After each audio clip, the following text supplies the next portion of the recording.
Olá e bem-vinda, bem-vindo a mais um episódio de Fica Zen com Akshar. Eu sou Akshar e vamos falar sobre várias coisas ligadas à espiritualidade, ao nosso ser, ao centramento, com uma pessoa muito sábia, muito sabida do assunto, que além de ser uma ótima pessoa, é um ótimo atuante nessas áreas e também é um irmão meu espiritual, né? Se possa assim chamar. Sem mais delongas, eu vou chamar aqui para se apresentar e para conversarmos. Vidana, bem-vindo. Obrigado, Akshar, meu irmão. Tudo bem? Tudo bem. Tudo zen? Tudo zen. Quando estou perto de ti, já é quase impossível não ficar zen. É recíproco. Yeah. Queria falar um bocadinho sobre ti e qual é a tua relação, porque tu és facilitador de técnicas de centramento. Talvez quem és é uma pergunta sempre difícil de responder, mas mais ou menos, quem és, entre aspas, e o que tu fazes, o que são essas técnicas de centramento e de que forma facilitas? Começo pelo nome, eu sou Vidana. Sou Vidana e gosto que me chamem Vidana, e sou facilitador para técnicas ou processos de centramento. Isso é o que eu gosto de fazer. Formei-me como economista, mas mesmo no princípio interessei-me também por espiritualidade, essas coisas todas, porque tive um professor de psicologia que também era padre, que ensinou técnicas de controle de mente, e por aí a gente começou. Ele chama Silva, não? Não, o método Silva. Que ele passou. Sim, pela primeira vez. Eu fiz esse curso duas ou três vezes, porque tive resultados práticos muito grandes. Depois fui fazendo outros cursos, sim, e o que eu faço hoje é resultado de todos esses cursos, essas curiosidades que eu fui fazendo, fui tendo e indo atrás. Uma técnica de centramento é um conjunto de técnicas, na verdade, que ajuda pessoas a chegarem à sua essência, ao seu centro. E daí resolverem os problemas, aquilo que pensam ser problemas. Porque a maior parte deles são sintomas, na verdade, não são problemas. Sim. Só indicam que há níveis mais profundos, alguma coisa não está bem. Sim. Então o nosso corpo nos dá os sintomas e nós ajudamos as pessoas a chegarem à essência delas e depois resolverem aquilo que percebem como problema. Perfeito. Ok, quando eu falo disso eu me alongo demais, então tens que me pôr um travão. Não, eu gosto de dar espaço para que as pessoas estejam aqui, estejam zen, né? Okay. Mas direcionando um pouco mais, como estás a falar sobre várias técnicas, conjunto de técnicas, eu queria que desse alguns exemplos. E além do nome, se quiseres também brevemente dizer, tem o EFT, tem o Theta Healing, sei lá, o que tu escolheres falar agora, mais ou menos o que é também, porque muita gente que nos ouve tem curiosidade, mas não entende esse nosso jargão, basicamente. Então, temos novos conceitos da espiritualidade, do autoconhecimento. Então, que técnicas, por exemplo, são essas? Comecei pelo controle de mente, que é o Silva Método, que na verdade ajuda a percebermos a nossa mente e a controlarmos os nossos pensamentos. Basicamente é isso. Não dos outros. Não dos outros, exatamente. Exatamente, sabes? Houve um tempo que nós tínhamos, era a Imenses, uma coisa assim. Imenses. Imenses. Quando começamos a ter internet por aqui, certo. Acho que tu ainda andavas a gatinhar ou algo assim. Há muito tempo, quando as pessoas de Moçambique não engordavam. Ok.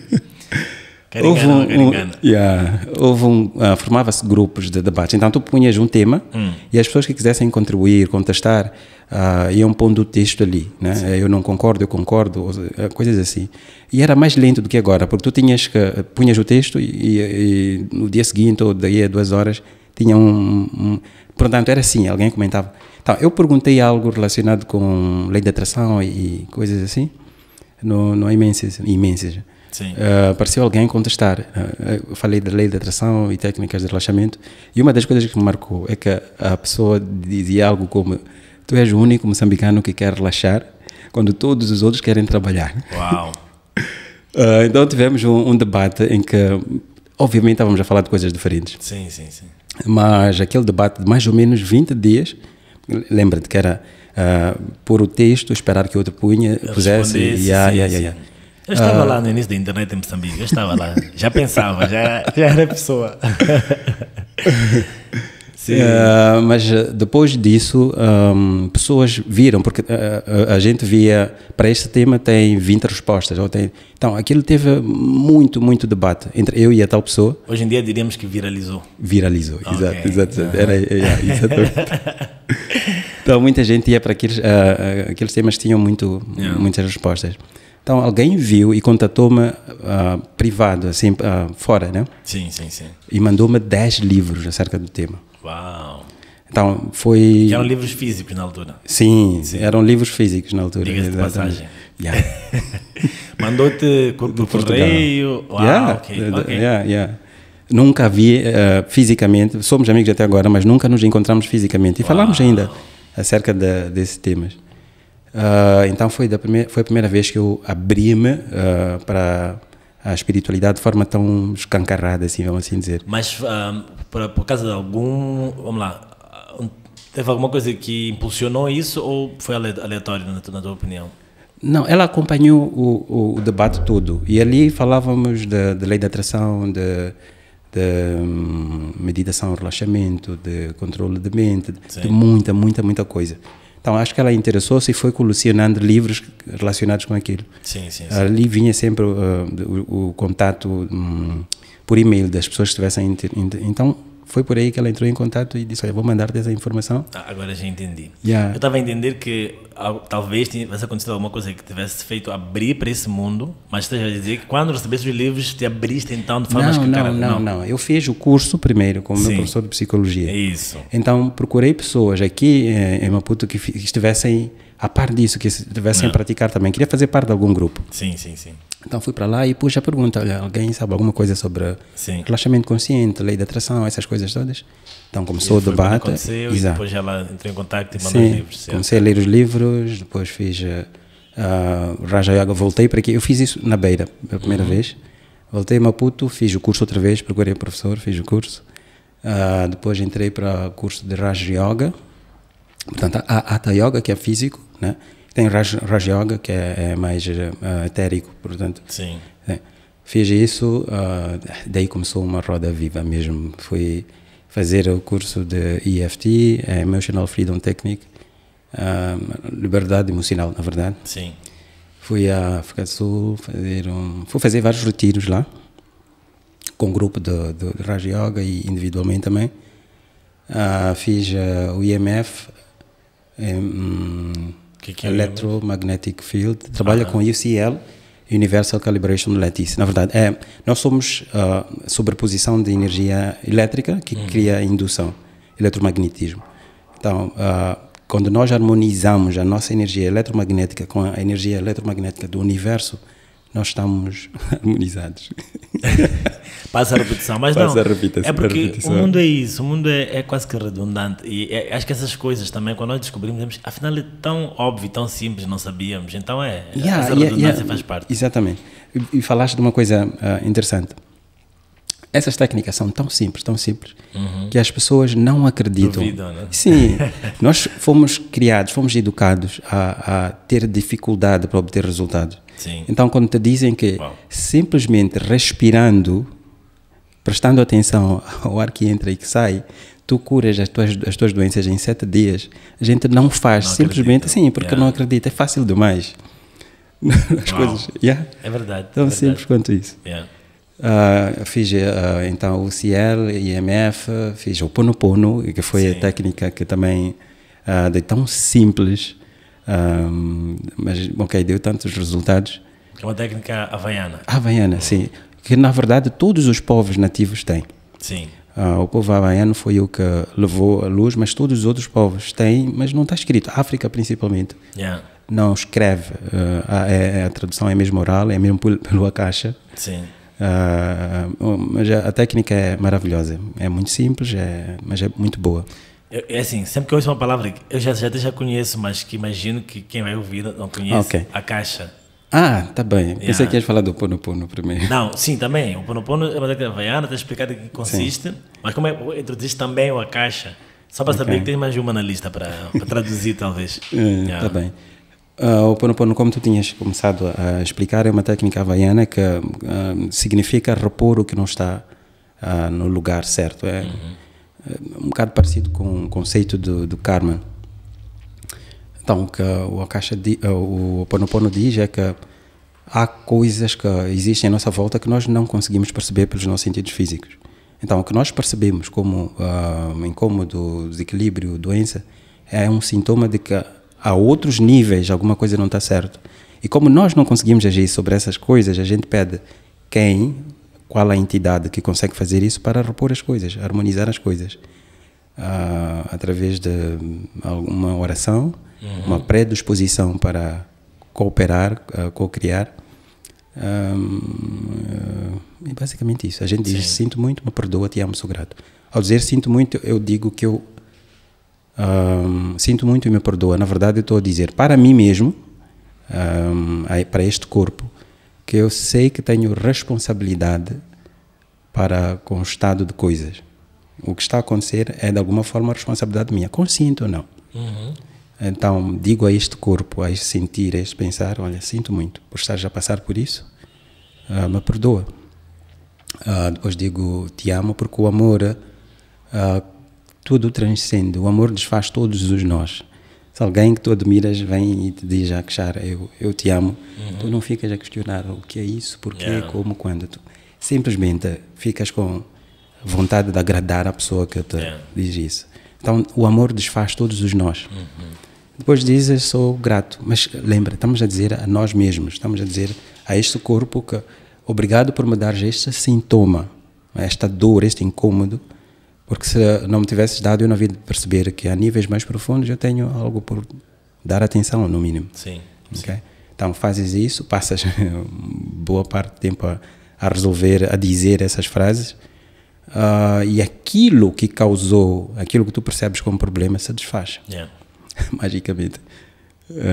Por isso é que as pessoas pensam que, bom, Clóvis, ok, dizer isso só e eu tenho um problema de câncer, achas que dizendo isso a coisa se resolve? Resolve-se. Ho'oponopono, ok, basicamente é isso. Depois as pessoas vão se informar, né? Vão te procurar, vamos deixar teus contactos, vão atrás de Clóvis, né? Um poço aqui de sabedoria. Eu lembro-me que quando comecei a ficar apaixonado por essas coisas da espiritualidade, de autoconhecimento, tu foste, continuas a ser uma das pessoas que mais me guiou, assim, mais me orientou, mais me acalmou até. Tem uma história, eu ia contar depois, mas vou contar agora. Quando eu já estava reclamando de alguma coisa, é difícil, custa, quero fazer, mas não, parece que à minha volta as pessoas não estão a ouvir, ou não sei o que, tu disseste assim, se a nossa volta só existe, ou existe principalmente escuridão, é porque talvez nós sejamos a luz que precisa estar num lugar. Isso me tocou profundamente até hoje, né? Não esqueço e carrego, e sempre que estou em dificuldades também isso vem à tona, tipo, ok, ser a luz neste momento, né? Então... Opa, tem que me lembrar disso, eu já me tinha esquecido. Eu não me esqueço. Deves uma cerveja, por isso. Com certeza, uma cerveja zen, né? E não sei se vais mencionar mais algum ou dois. Bom, talvez para a introdução seja... Mas há várias técnicas, na verdade. Sim. E cada pessoa que vem, tu vês o que a pessoa precisa. É como se fosse a farmácia do Clóvis. Então vem... Esta é a aspirina espiritual, esta é paracetamol espiritual, né? Ok. Sim, porque eu não curo, eu não faço magia, não. O que eu já conheço a minha energia. Então, o que eu faço é receber alguém e primeira coisa que eu faço é estar na minha energia. De maneira que a pessoa não me influencie. Não, eu estou no meu centro e dou liberdade para a pessoa estar no centro dela também. Sim. E uma das coisas interessantes dessa técnica é que eu não preciso saber qual é o problema que a pessoa traz. Não, isso é distração. Sim. Okay? Então, eu centro-me e acedo o meu eu superior, os meus ancestrais, peço permissão ao eu superior da outra pessoa para aceder à energia dela. A pessoa mostra-me onde tem os bloqueios e a gente trabalha. Eles dizem, na verdade, qual é o trabalho que temos que fazer.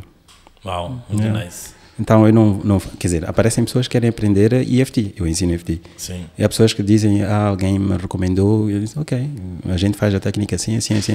Ela senta, eu sento-me e pronto, a coisa acontece. Nice. Olha, tens duas palavras que tens a dever explicar. A caixa. Agora falas do eu superior.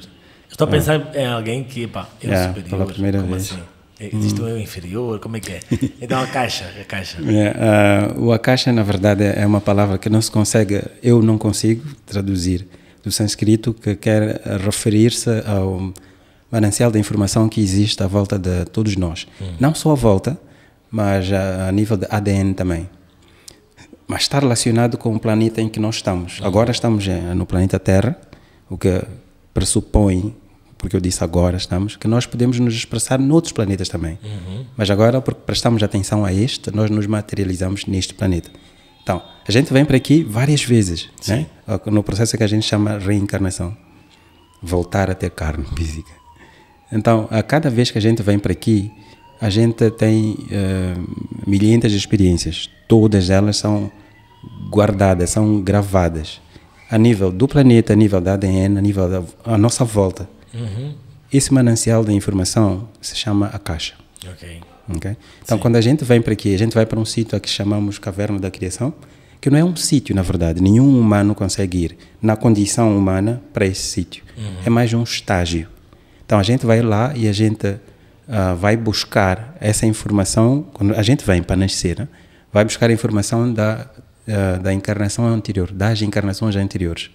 Por isso é que todos os bebés já têm personalidade. Sim. Então, já são seres formados, mas estão a habituar-se a viver neste plano, com as condições deste plano, num corpo pequeno. Sim. Tem que aprender a ver bem, a falar bem, a andar bem, essas coisas todas, mas já são seres formados. Sim. Então, são seres que estão na condição humana, então vêm habituar-se a essa condição. Então, o ser passa por lá, leva essa informação e propõe-se, aliás, já vem com o propósito de experienciar alguma coisa aqui. Oh. Então, esse é o processo de vivência, o que nós chamamos vida. É usar a informação que nós temos, melhorar aquilo que nós somos para que o planeta também melhore. Sim. Seria tão bom se estivéssemos todos com essa vontade. Quer dizer, acho que nós até vimos ou viemos com isso, mas esquecemos de melhorar o planeta, né? E tudo o resto. Então, obrigado pela explicação. E o eu superior? Ok. É mais fácil explicar usando o seguinte exemplo. Sim. Eu estou aqui na Terra. Então, para fazer um trabalho no espaço, ou no fundo do mar, eu preciso me munir de condições que me permitam existir lá. Porque no fundo do mar eu não respiro como aqui. O meu peso é diferente, eu não consigo ver como vejo aqui. Então, eu muno-me de condições que me permitam existir lá. Mas o meu habitat normal é aqui. Sim. Okay? Então, é como se eu deixasse a minha essência aqui e fosse ao fundo do mar trabalhar e voltasse para aqui. Okay? Isso fisicamente. Sim. Okay? O eu superior tem mais ou menos o mesmo conceito. Eu venho como expressão do pensamento divino.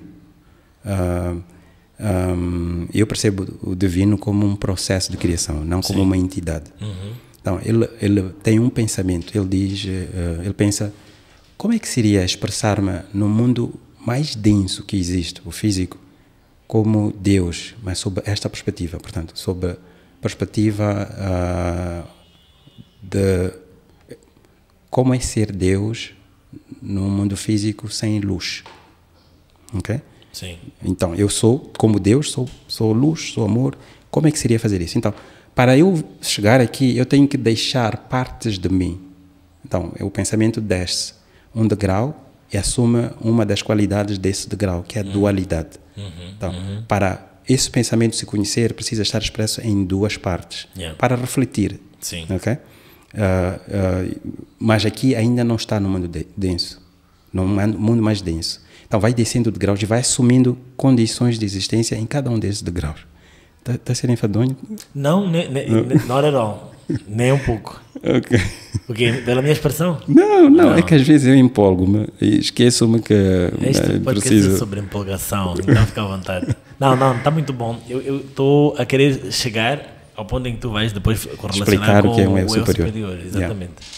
Então, vou descendo os degraus, vou deixando que algumas partes de mim fiquem em determinados degraus, também para servir de apoio, que nós chamamos de anjo da guarda e não sei o que é um ser, sou eu, na verdade, que está um degrau acima do degrau onde eu estou. Sim. Então, chego do grau mais denso, assumo forma física. Sim, sim, sim. Então, quando eu me relaciono com os vários eus que eu sou, eu posso dizer que me relacionei com os ancestrais, com as da guarda, com vários nomes, que na verdade é a mesma energia. Sim. Aquele eu que está ao nível mais alto, ao nível do divino, é o meu eu superior. Yeah, ótimo. É aquele que tem toda a informação que existe acerca de mim. Sim, sim. Porque eu sou um ser eterno, tanto para o que chamamos futuro como o passado. Mas decido expressar-me no mundo mais denso, então desço, assumo forma física, depois morro, assumo minha forma essencial. Vou fazendo isso. Então, este ser nunca abandona o sítio em que está, o estágio em que está.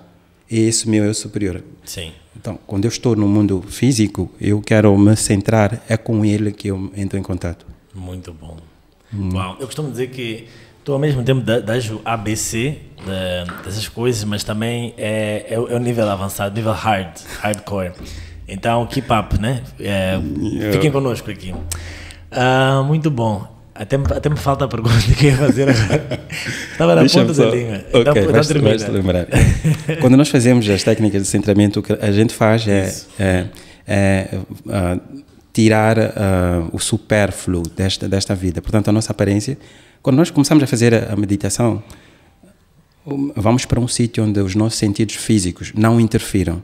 Porque os 5 sentidos físicos só funcionam, só percebem uma pequena percentagem do que é real, do que está à nossa volta, 1%. Sim. Nós com os nossos olhos só conseguimos ver 1% do espectro de luz, com os ouvidos 1% do espectro de som, o tato também.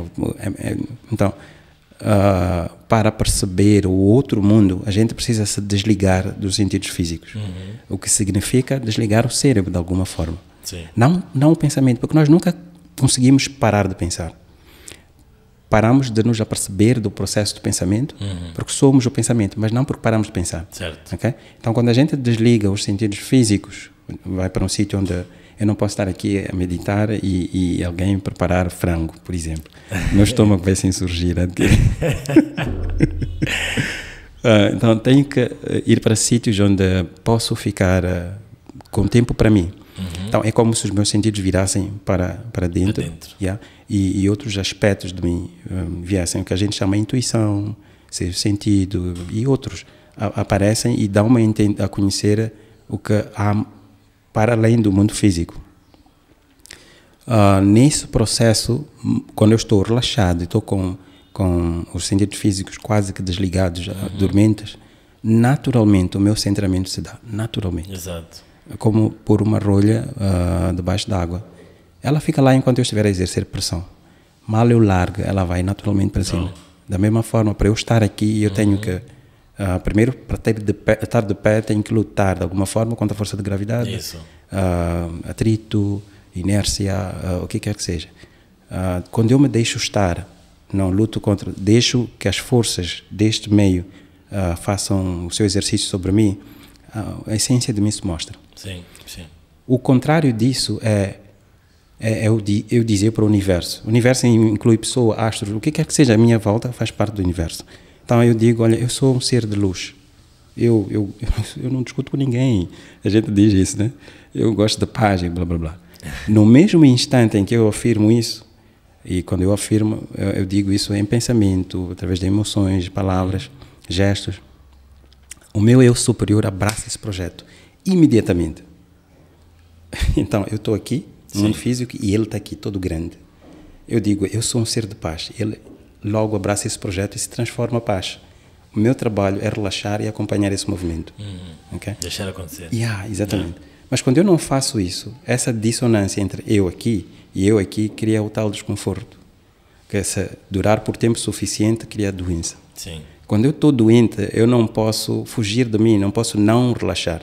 Estou de cama, então relaxo e dou espaço para relaxar, aí faço o centramento. Né? Aí, quando já estou bom, eu digo, eu sou um ser pacífico. Exato. Começa o processo de novo. Uau. Acho que é uma, como dizem no Brasil, uma virada de chave, né? Entender que mesmo as doenças estão aqui para nos servir, para nos orientar, pelo menos, né? Então, não é uma coisa fácil. E acredito que é isso. Vem pessoas com vamos lá, doenças ou males físicos, mas também de outra ordem, né? Emocionais, mentais e tal. Já me lembrei da pergunta. É porque tu mencionaste a questão africana, né? Que eu acho que é uma coisa que, infelizmente, se fala pouco. Em episódios passados mencionámos um pouco a questão da colonialidade do pensamento, que nos faz agir, viver, entender o mundo muitas vezes pelas lentes europeias dos Estados Unidos e do norte global, de modo geral. Esquecemos das coisas que nós já temos aqui desde sempre, né? E mesmo quando falamos sobre espiritualidade, muitas vezes mencionamos conceitos emprestados, ocidentais ou às vezes também orientais, mas que não necessariamente representam a nossa realidade cotidiana. Então, sei que és um estudioso disso, curioso disso, e queria saber algumas coisas sobre a espiritualidade africana. Uma coisa que já entendi é que sempre foi e continua a ser muito da tradição oral, né? Então, queria que falasses um pouco mais sobre essa questão. Ok. Sim. Eu gosto disso. Talvez mesmo porque comecei a interessar-me por isso, mesmo antes de ir à faculdade, antes do professor. Essas curiosidades me eram próximas. Né? Nós, em África, sempre tivemos espiritualidade e confundimos isso com religião. Sim. Né? O religar, na verdade, entre o físico e o espírito não é o que nós tínhamos. Nós sempre tivemos, sempre até agora temos espiritualidade.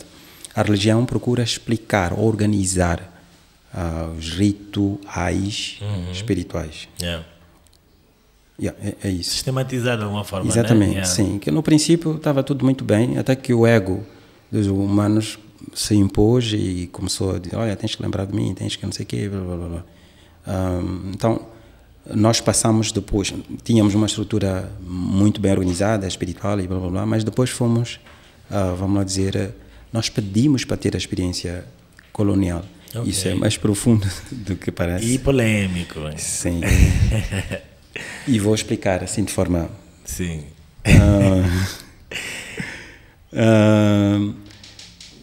Quando eu quero me expressar como um ser de luz, vou dar esse exemplo. Sim. Eu não posso ter medo da escuridão. Mas para me conhecer como ser de luz, eu preciso ir para lá, para perceber que a luz não existe de per se. A luz é a mesma ausência da luz. A escuridão é a mesma ausência da luz. Então não há um gatilho para criar a escuridão. Sim. Há um gatilho para tirar a luz. Né? Se tivermos 2 quartos, com uma porta no meio, um com luz, outro sem luz, quando a gente abre a porta, a escuridão é passiva, não é a escuridão que vai para o quarto onde tem luz. É nesse sentido. Sim. Então, nós aqui em África, não só em África, eu me refiro ao hemisfério sul, ou entre os trópicos, mais para o sul, estou a falar da América do Sul, tínhamos a espiritualidade bem, nós vivíamos com a espiritualidade muito, muito presente.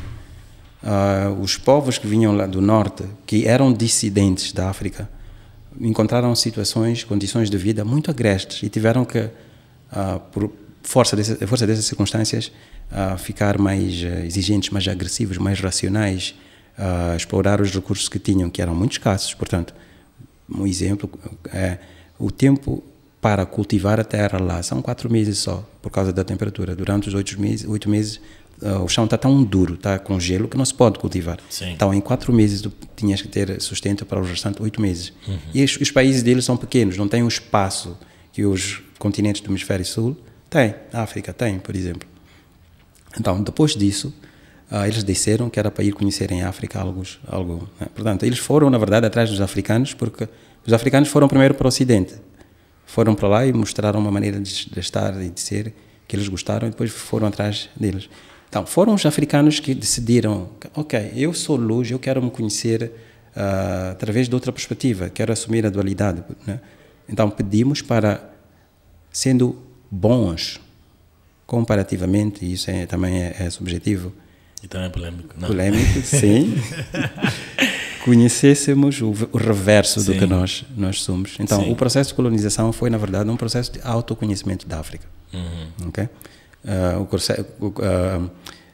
estávamos no lado positivo, vimos o lado negativo, não do homem branco, não do Ocidente, do humano, okay? Do ser na condição humana. Vimos o que nós podíamos fazer a outros como nós. Sim. Okay?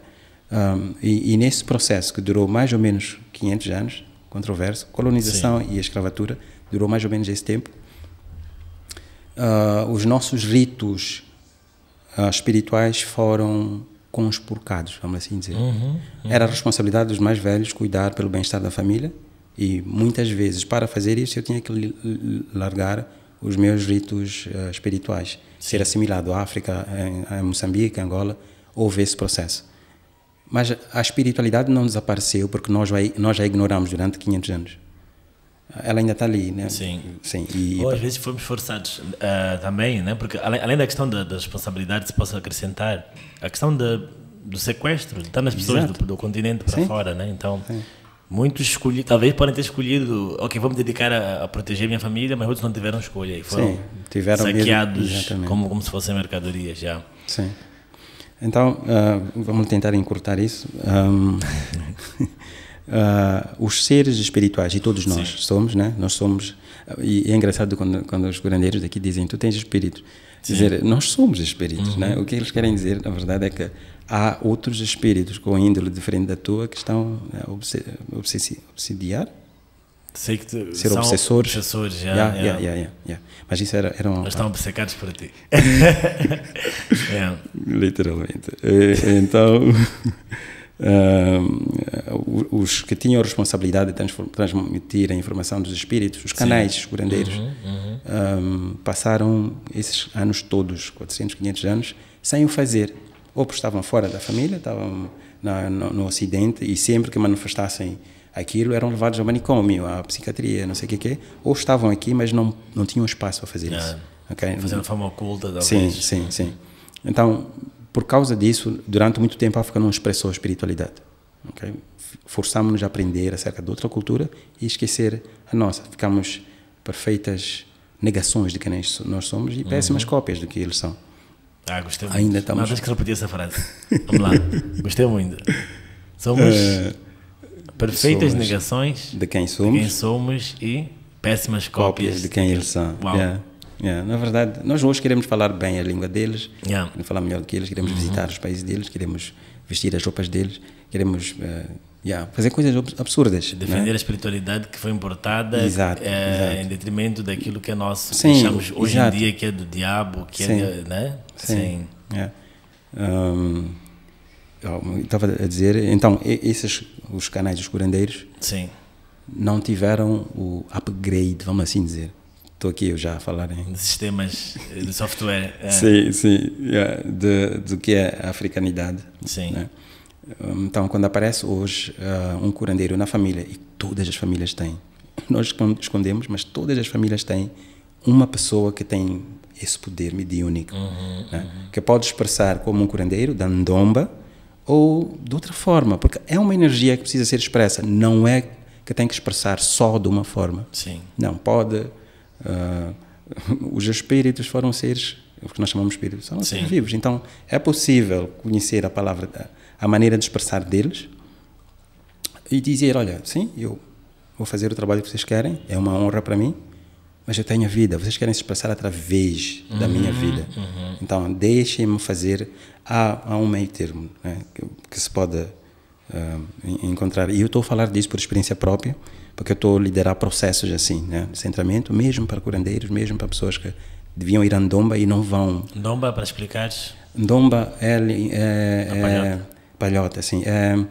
Em Xangana quer dizer aquela palhota onde ficam os espíritos, a residência dos espíritos, isso. Ok. Que incorporam em mim. Sim. Então, esse senhor ou essa senhora que vai...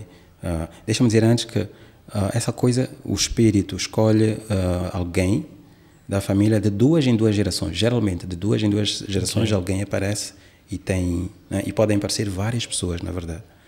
Então, essa pessoa que nasceu, vamos dizer, em 99, não teve o ensinamento de 500 anos atrás, 400 anos atrás.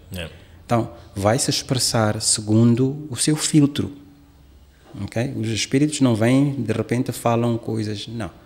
Usam este corpo e usam os meios que este corpo tem para passar as mensagens. Se houver um conceito que eu não conheço, eu não vou transmitir. Okay? Então, muitas vezes a gente vai a esse curandeiro e vai dizer, ele vai dizer coisas assim como, o teu pai sabe. Okay? Eu, que só vivi aqui, ou só me lembro dessa vida, eu penso que meu pai me quer fazer mal. Mas o que talvez essa pessoa queira dizer é, o teu pai, como sendo a pessoa mais velha da tua família, tem por responsabilidade saber quais são os ritos, quais são as tradições da tua família. Então, ele tem que saber o que é isso. Ele é que tem que explicar. Era isso que significava 500 anos atrás para nós, africanos. Mas eu vou para lá e ele me diz isso e eu não sei disso, eu sou criança. Limpa, tira, isso que volta para ele. Okay? O que o curandeiro faz, geralmente, é limpar-te, vamos assim dizer, isolar-te da família. Mas eu tenho 5 irmãos. Aquela energia que muitas vezes não me quer fazer mal, aliás, nunca quer fazer mal, que pode ser do meu avô, bisavô, trisavô, que quer informar, olha, há coisas na nossa família que se fazem nesta altura de ano. Então, porque há um véu entre nós, ele atira uma pedrinha ou sei lá o quê, eu acho que é normal. 500 anos atrás, aquele sinal ia me chamar a atenção. Tenho que ir ver com o ancião da família. Agora, eu penso que é coisa da vida, a vida é difícil. Sim. E o meu bisavô tira uma pedra maior, vai tirando até que cause dano. Não que queira causar isso, mas quer chamar a minha atenção. Yeah. Então, o curandeiro diz, não, isso vem da parte do teu pai sabe. Ele trata-me, eu fico isolado da família, aquela energia que ainda quer avisar, vai para a casa do meu irmão. Ele vai para um curandeiro que diz, isso vem da casa do teu irmão. Meu irmão quer me fazer mal. E assim, aos poucos, a família vai ficando separada, dividida. Exatamente. E diz-me uma coisa, falas de 400, 500 anos em que ou não se fez, ou se fez de forma oculta e também não há registros talvez escritos, gravados de nenhuma forma. Tu não sentes que há o risco de várias coisas terem se perdido ou estão lá e talvez é uma questão de conseguir resgatar de alguma forma? O que é que tu achas? O que é que tu sentes? A história da África nunca foi contada mesmo por causa disso. Né? Nós lemos a interpretação do Ocidente acerca da história que eles tiveram em África. Não é a história da África, é a história do colono em África. Certo. Okay? Nós não contamos a nossa história porque a nossa história não cabe nos moldes que eles contam, nos livros. Sim. Em África, de falar como nós falamos é cansativo, no mínimo. É dizer palavra atrás de palavra para transmitir uma mensagem, ler letra por letra, demora muito tempo. Nós comunicamos-nos por antes, né? Pacotes de pensamentos e emoções, e é instantâneo, era instantâneo. Por isso é que os nossos cânticos não têm... Nós cantamos foneticamente, vamos assim dizer. Agora, não, agora temos que ter uma letra, mas nós tínhamos sons. Por isso é que usávamos o tambor. Sim. O tambor é o elemento sonoro mais evocativo de todo o planeta. Okay? Agora está a ser estudado, está a ser enquadrado no mundo ocidental, mas não é assim. Onde se toca o tambor, as pessoas sentem, não importa, não importa a cadência, o ritmo, sente-se. Eu toco o djembe e sei o que é isso. Então, a nossa história não cabe nos moldes em que é contada a história do mundo, por isso não é. Mas não se perdeu, porque existe o Akasha. Sim. O registro que pode ser acedido por qualquer pessoa acerca de qualquer assunto. Okay? Se nós quisermos contar a história da África, e todos os contos que eu conheço da história da África são contos narrados, assim dizer, como fábulas. Sim. Porque não se concebe que a gente aqui consiga falar com animais, que a terra tenha voz, que seja um ser vivo, que a gente adore coisas inanimadas, né? Porque nós não somos racionais. Temos racionalidade, mas somos mais emocionais, somos mais emotivos. Okay? Mas porque fomos dominados por um povo racional, assumimos o padrão deles e hoje toda a gente quer ser inteligente, pensando que a inteligência está... Exato, quando não é assim. Então, para mim, não há o risco de perdermos. Se perder. Não. Mas talvez não viria traduzido... Nos moldes em que... Mas acho que aí que é Armar que está a tentar fazer isso. Está a tentar pôr Ganesh aí que é Armar. Aí que é Armar. E há uma amiga comum que me emprestou o livro e me traduziu. Sim, sim. Não sei se posso dizer o nome. Podes. Tina Mucavel. Tina já esteve aqui 2 vezes. Oh, ela tem assento fixo neste podcast, então já é conhecida pelos ouvintes e espectadores também. Pois, ela é que me introduziu e depois fui ler acerca dele também. Yeah. Mas ele está a juntar líderes tradicionais, curandeiros, para contarem a versão da história que eles têm e está a tentar pôr isso em livros, mas outra vez como contos. Sim, porque sim. A África não se justifica racionalmente, a África sente-se, não é algo que tu vais... Um exemplo claro é que aqui em África tu não dizes coisas como... Na cidade, sim, porque as cidades são cópias das cidades europeias. Mas se sais um bocadinho das cidades africanas, tu percebes coisas como... Lá o tempo se mede de forma diferente, o espaço se mede de forma diferente. Tu vais visitar alguém e ele não está, olha, a avó foi para Machamba. Vai demorar? Não. Onde é? Aqui perto, sim. Mas se fores, leva alguma coisa para comer.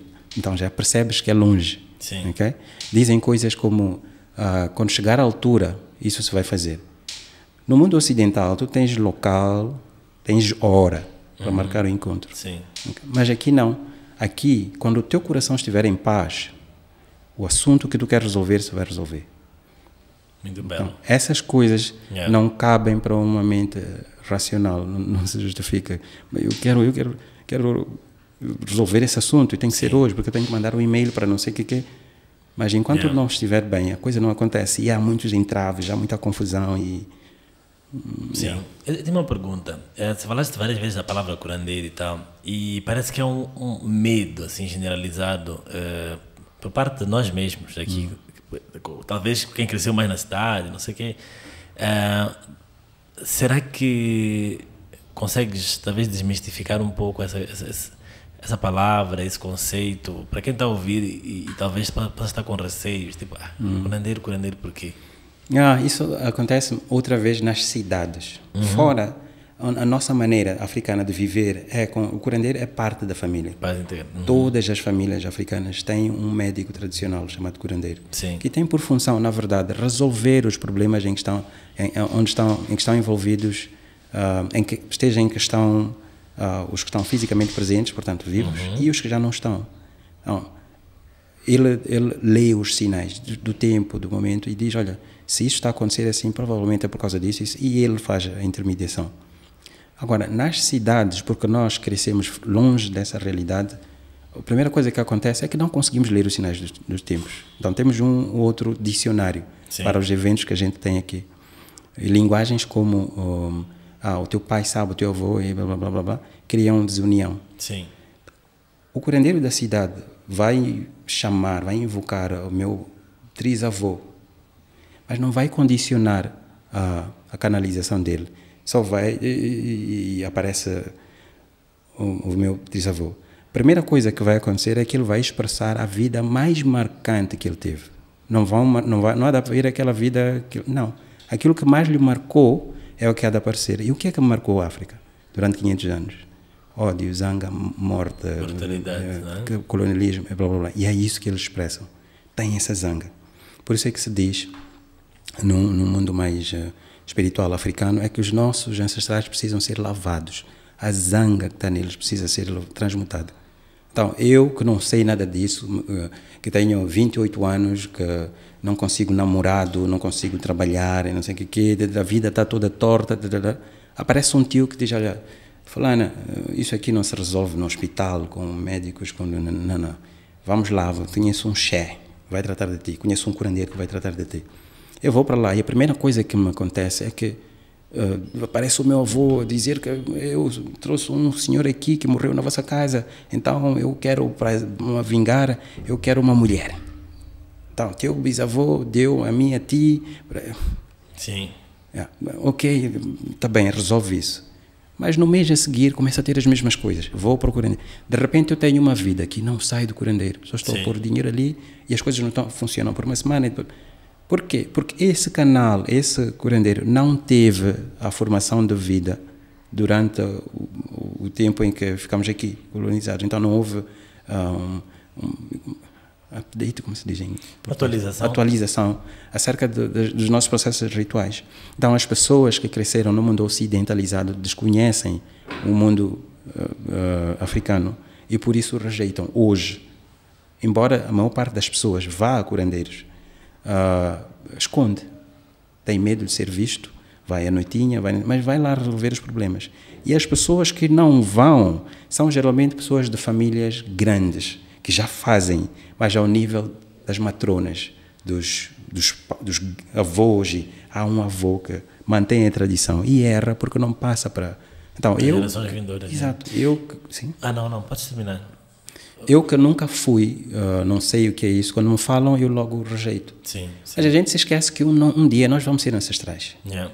Os nossos bisnetos vão nos tratar como nós estamos a tratar hoje os nossos bisavós. Olha, então, em relação a isso mesmo, minha próxima pergunta era, primeiro, a importância de fazer-se um resgate e como fazer esse resgate com a nossa ancestralidade, com a nossa espiritualidade africana, com tudo isso.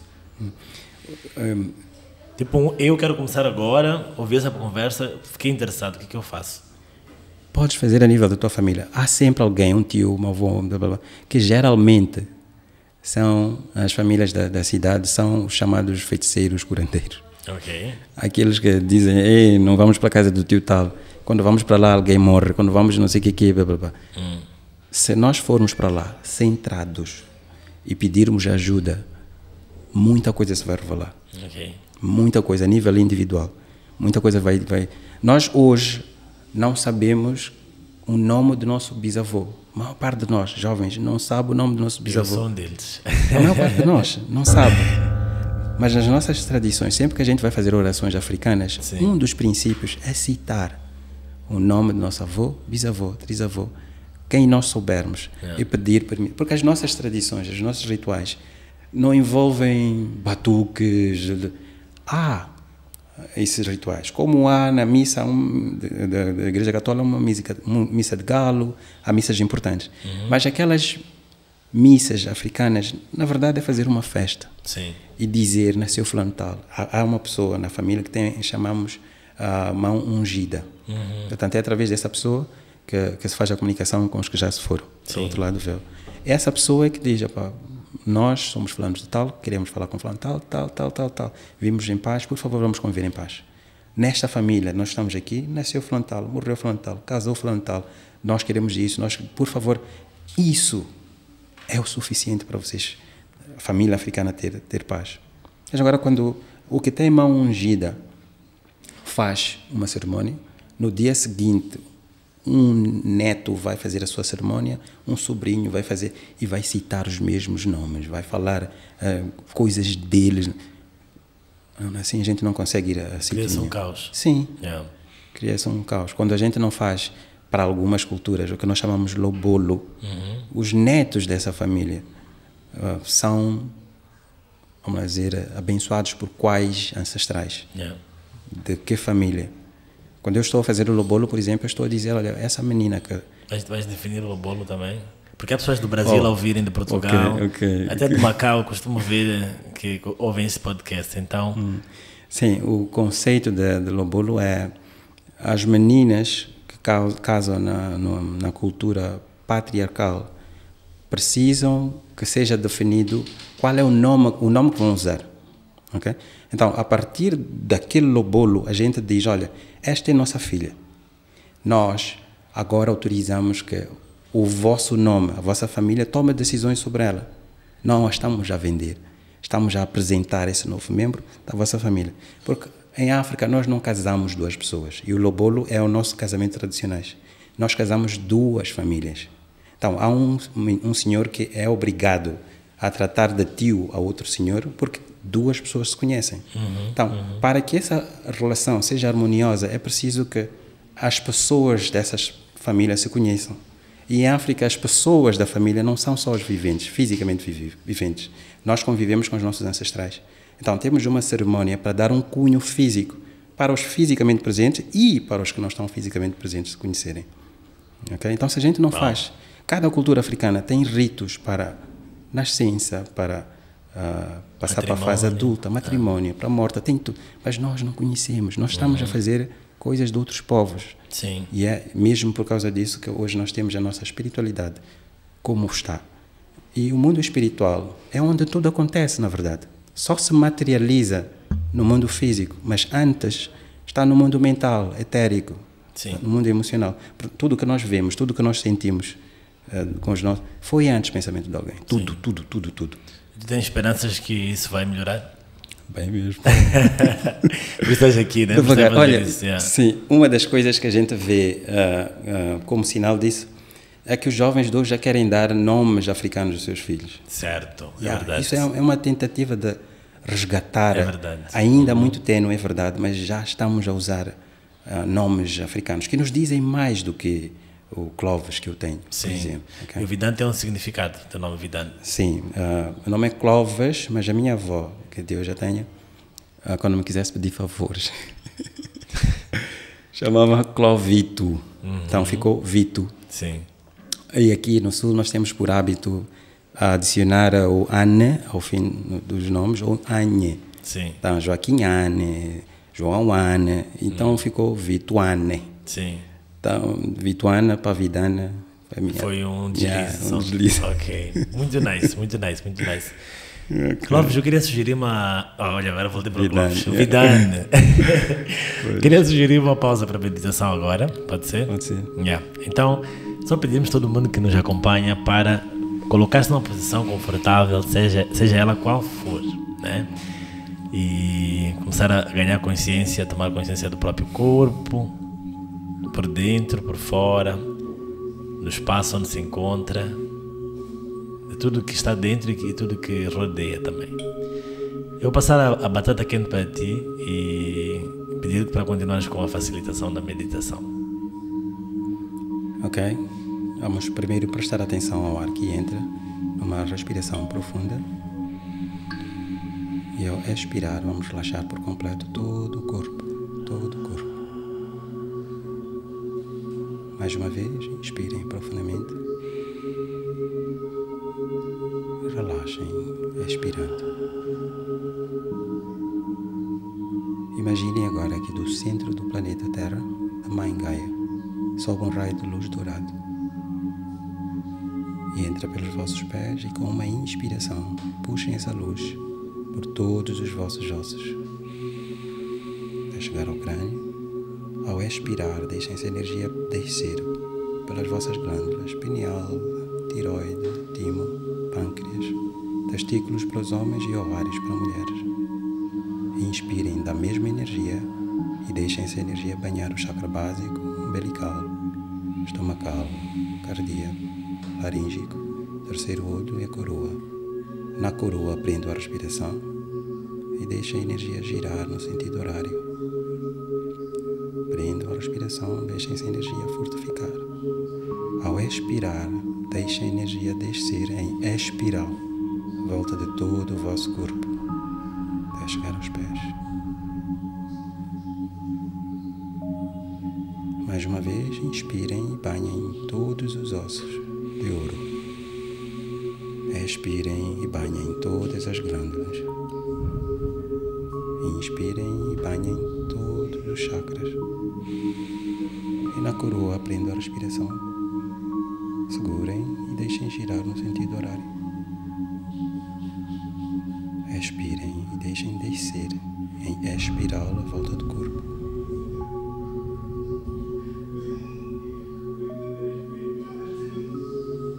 E pronto, nós estamos com o nosso corpo todo energizado. Boa. Então agora voltamos. Estás um pouco mais zen? Pois. Eu estou muito zen. Não queria voltar. No princípio, para quem está a fazer pela primeira vez, é difícil porque não conhece os canais todos, as glândulas, os chakras e não sei o quê. Mas era mesmo só para dar a entender. Sim. A gente banha. Ou seja, procura Clóvis para aprender mais. Pois, por favor. só para sentir um gostinho. Muito bom. Olha, diz-me, tens alguma referência, algum livro ou qualquer outro tipo de obra de arte que gostarias de partilhar? Algo que te tocou de alguma forma em que tu dizes assim, seria bom se as pessoas tivessem contacto com isto? Eu tenho muitas referências e neste mundo o que é interessante é que a determinada altura eu penso que descobri o mundo, até descobrir outro mundo, até descobrir outro mundo, até descobrir... Então, sim, eu sei o que posso falar do que me despertou para o que me marcou, sim, para entrar deep nesse mundo. Eu li O Mundo de Sofia, uma aventura pela filosofia, sim, e mesmo quando estava a acabar... Yes. Mesmo quando estava a acabar, vi Matrix, o primeiro. Então, eu estava ali a ver... Saiu um quarto agora, né? Sim, ainda não li, ainda não vi, aliás, mas estou à procura. Vi e enquanto estava a ver, eu não estava a ver aquelas coisas físicas. Os que vão da bala. Não, para mim era... Eu estava no mundo espiritual mesmo. Né? Para quem leu O Mundo de Sofia, aquilo é uma viagem. Para mim, tocou muito profundamente. Então, no intervalo, os meus amigos estavam todos a dizer esse tipo mentem demais, aquilo não acontece. Eu não estava a ver aquilo. Sim. Eu só dizia, mas... Então, marcou-me muito, no sentido de isso é possível. Sim. Não no mundo físico, como eles nos estão a mostrar, mas estão a mostrar algo que pode acontecer de outra forma. Né? Possível sair da Matrix. Exatamente, sim. Bom, para mim foram essas referências. Muito boas, muito boas. O livro Mundo de Sofia e o Matrix, filme. Mas só o primeiro ou toda... Não, o que me marcou... Eu depois o que marcou foi mas depois continuaste. Sim, gostei muito do que fui vendo. Os outros foram... Todos, aliás, são uma perspectiva muito ocidentalizada também, né? Sim. Muito física. Mas se eu estou no hemisfério sul, sou africano, eu consigo perceber que o mundo físico é o reflexo do que está a acontecer no mundo espiritual. E aqueles três filmes, na verdade, são filmes espirituais. Então aqui, em vez de fugirmos da bala, vamos fugir de uma flecha. Não, brincadeira. Muito bom. Clóvis, como o nosso podcast é Fica Zen, hoje ficamos zen com a Akshai e com o Clóvis. Convidando, olha, agora falando dos nomes, eu regredi para outro. Quais são as dicas, talvez mais práticas, mais do dia a dia mesmo, que tu podias deixar para pessoas que querem ficar mais zen? O que tu fazes que para ti funciona e que talvez podias passar para nós? Aprender a respirar, aprender a relaxar. Nós pensamos que sabemos relaxar, pensamos que sabemos respirar, mas no fundo a gente respira pelo peito quando o que devíamos fazer é pelo abdômen. Sim. Então, quando nós respiramos pelo peito, nós não oxigenamos a parte da base do pulmão. Sim. Okay? E o ar mais pesado que nós ingerimos vai ficando na base. O ar mais pesado é o ar dos ressentimentos, dos arrependimentos, das mágoas, das zangas, vai ficando aqui. Então, quando nós respiramos por aqui, fazemos-lo pelo que nós pensamos que somos, pelo ego. Sim. E não pela essência do que nós somos no abdômen. Então, eu havia de aconselhar que as pessoas, de vez em quando, inspirassem profundamente pelo abdômen e expirassem umas tantas vezes, mesmo que estivesse tudo muito bem. Essa técnica ajuda-me, mas não é fácil para o mundo corrido em que nós estamos hoje fazer isso. Né? A gente pega no telefone, põe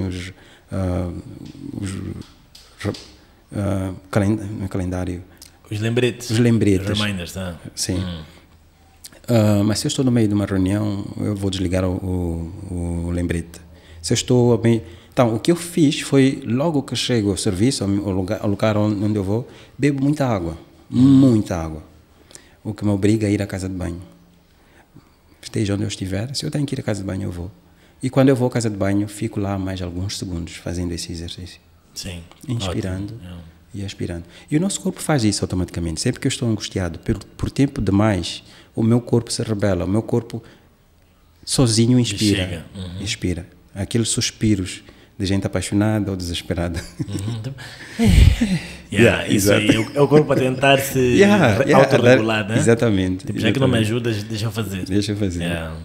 Então, gente, vamos respirar mais conscientemente, vamos puxar do abdômen, porque e a mecânica mesmo é essa, quando tu puxas pelo abdômen, o diafragma força o pulmão a subir e o ar que está na base do pulmão sai. Sim, e com ele, né, com o ar, todas as toxinas que já não precisam estar aí, né? Sim, olha, um sinal evidente disso é que sempre que a gente está com alguma energia que não é nossa, a gente expira, sempre.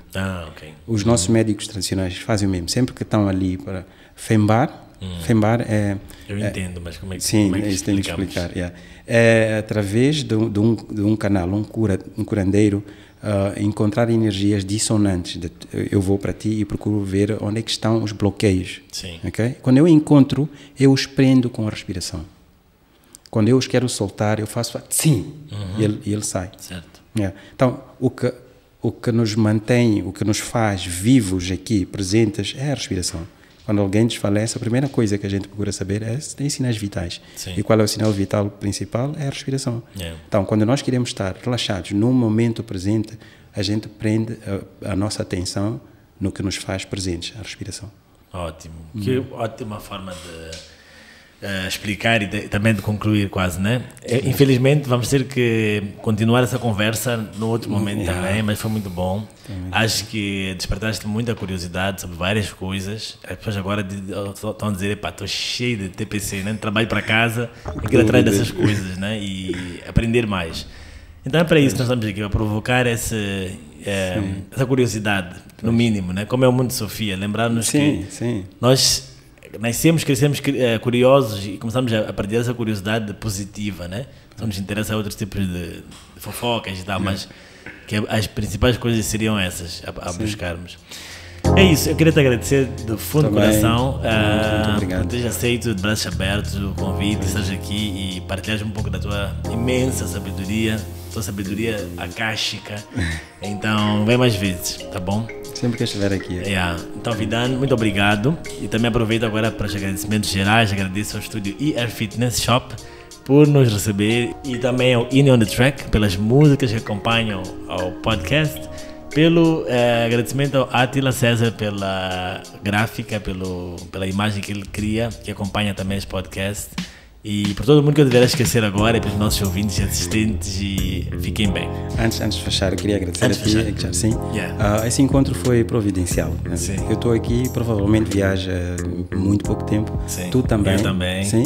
E esse encontro foi marcado ontem. Em menos de 24 horas deu certo. Pois, e deu certo. E muito obrigado por me deixar vir aqui expressar-me. Com certeza. Deixar das minhas loucuras por aqui. Muito obrigado. Obrigado também. Os nossos eus superiores fizeram que isto acontecesse. Muito nice. Se alguém tiver dúvidas, comentários, dicas de temas, perguntas para mim e para o Vidane, mande um e-mail para o anandakshar222@gmail.com e vamos responder na primeira oportunidade. Até lá, fica bem, fica zen. Bom. Obrigado.